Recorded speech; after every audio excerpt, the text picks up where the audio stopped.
Assalamualaikum warahmatullahi wabarakatuh. Akkam nagaa jirtu hordoftootaa fi kabajamtoota kiyya ani nagaa alhamdulillah. Isinillee bakkuma jirtanitti nagaa fi rahmanni rabbii isinirra haa jiraatu jecha. Har'amee viidiyoo nan qabadhee dhufe kuni namoonni baay'een keessan jechuudha. Gara keessaatiin naa barreessitanii Soofii ati maa callistee yeroo baay'ee ijoollee biyya arabaatiif sagalee taataa ati hoo maa callistee naan jettanii jirtan. Wanni ati maa calliste naan jettan sunis Roozaan dhugama dhabamtee moo piraankiin gochaa jirti sa'aadaanii. Erga dhugaan ka dhabamte ati homaa irraa hin dubbatin ati homaa sagalee hin ta'inii fi sababni nusi gaafannillee si'ii fi sa'aadaa wajji arginee jirra. Yeroo hojii nyaatan yeroo wajji dhugdan yeroo wajjin pirankii hojjettan yeroo wajjin YouTube hojjettan viidiyoo hojjettan isin arginee jirra. Firas ta'uu dandeettan hiriyyaas ta'uu dandeettan walitti dhufeenya qabdanii. Kanaafuu ati waan kanarraa wanni beeytu tokko nu jira yoo xiqqaate dhugaa ta'uuf soba ta'uu isaa warra jedhanii na gaafatantu jira jechuudha. Misejii dheeraa naa barreessanii obboleeyyan kiyyaa isinummaanuu yooma yaaddan namoonni baay'ee jechuudha. Haga ammaa viidiyoo Sa'aadaa Roozaan dhabamteerti. Furii Roozaan dhabamee jira. Maatiin cinqamaa jira. Jettee isin gadhiisti baay'een keessan dhugaa isinitti fakkaate. Piraankii isinitti fakkaate jechuudha. Soba isinitti fakkaate jechuudha. Namoonni hedduu harki caalu hin amanne jechuudha. Isinii galee isinummaanuu mee yooma yaaddan yooma xiinxallitanii yaaddan yooma Sa'aadaanuu nama miidiyaati. Piraankii nu gooti jettanii isimaa yoo kan shakkitan ta'e Sa'aadaan kan baate viidiyoo kan hojjette ofii isiitii barbaaddee osoo hin ta'in maatiin Roozaa abbaan Roozaa dirqamsiisanii akkasiin viidiyoo hojjetu taasisanii jechuudha. Barbaadanii dhabanii jennaan warra soddaa warra isii fuudhellee gaafatanii nullee waan isin bira dhufte seena jedhanii isaanirraallee deebii kanaan alaa dhabanii jennaan karaa viidiyootiin Sa'aadaa dirqamsiisanii akkasii viidiyoo hojjettu taasisanii jechuudha. Abbaan Roozaa argatanii jirtanii gaafuma jalqabaatu Sa'aadaan kophaa isiitii miti viidiyoo kan hojjette abbaan Roozaa wajjin kan hojjette. Abbaan Roozaallee waan isaan jedhan dhageettanii jirtan.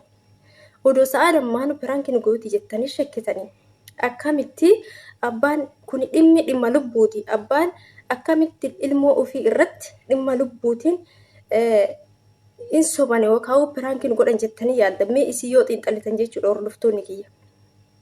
Kanaaf obboleeyyan kiyya Sa'aadaan wanni isiin sobdee piraankii hojjetaa jirtu hin jiru. Dhugaadha. Dhugaadhuma baddee Roozaanii dhugaadhuma dhabamtee hin beekamu yookaan cinqamtee namni yoo cinqame haala garaagaraatiin kophaa bahuu barbaada. Maatiin immoo cinqamaa jira argitanii jirtanii viidiyoo sadaffaa irrattis isin galakkis haati Roozaa akka isaan itti booyaa jiran. Abbaan Roozaallee barbaade dhabee ofii jibbaadhee Oromoo naa birmadhaa sagalee naaf ta'a jedhaa jiran. Kanaaf isin obboleeyyan kiyyaa wal jalaa yoo shergootan yoo sagalee taataniif viidiyoo kana yookaan deemee nama isii argu yookaan nama isii argu bira gahuu danda'a jechuudha. Kanaaf isin wanni isin sagalee ta'uu fi dandeettan sheer walii gochuu sheer wal jalaa gochuu viidiyoo isii jechuudha. Sheer gootanii akka isin argamtu yoo dhugaan ka jaalattan ta'e yoo dhugaan obbolummaan isin ka dhaga'u ta'e isin sheer gootanii sagalee taatanii fi gargaaruudha malee maatiinuu kan dhaban isin wanni gootan isin hin jiru dhugaadha. Garuu sheer yoo waliif gootan tarii namni isii argee maatiin isii kun akka cinqamaa jiru akka maatiin isii kun rakkoo keessa jiran duute jirti isiin beenu jedhanii kun halkanii guyyaa kanatti qalbiin isaanii rarra'aa jira. Argaa jirtanii abbaan isii yoo baanii viidiyoo hojjetan. Kanaaf obboleeyyan kiyya isin wanni gochuu dandeessan wantichi dhugaadha. Yeroo 2-3 irra deebitee dubbattee jirti Sa'aadaanis yeroo meeqa abbaanis viidiyoo ofitti dubbatanii jiranii. Kana akkamitti soba jettanii yaadda warri soba isinii fakkaate jechuudha. Roozaa argitanii jirtanii erga bultii ijaarattee viidiyoo sii waraabdu hundi viidiyoo magaddaa bichaadha. Viidiyoo boo'ichaa bichaadha. Baay'ee bootti jechuudha. Hundumti keessan warra isii hordoftan warra akka kiyyaa beekuu argitanii jirtan. Piraankis nama isii irra hojjette argitanii jirtan. gorsa fakkeessitee si waa hedduu akka isiin haasofte nuu dabarsite argitanii jirtan. Yeroo viidiyoo isiin hojjetterre wayiitti raffaa kunis mudannoo nama biraatii miti. Kun mistira makeetii. Abshir garuu warri jettaniinis jirtan. Kanaaf isinillee obboleeyyan kiyyaa wantichi sobaa miti. Warri sobaa piraank jettaniitiin gara piraankiitti fudhattanii wal jalaa uf jalaa sheer gochuu diddan sheer godhaatii akka sagaleen isii kun dhagayamu godhaa du'aa'ii godhaaf isin jedha obboleeyyan kiyyaa. Ani viidiyoo hojjechuun bakka injiraami kama sa'aadaa hojjette saniyyuu kam isiin abbaa isii wajjin hojjette gadi baatee abbaan isii akkasitti booyaa hojjetan sanuu nama meeqatu sheer godhe nama muraasatu sheer godhe.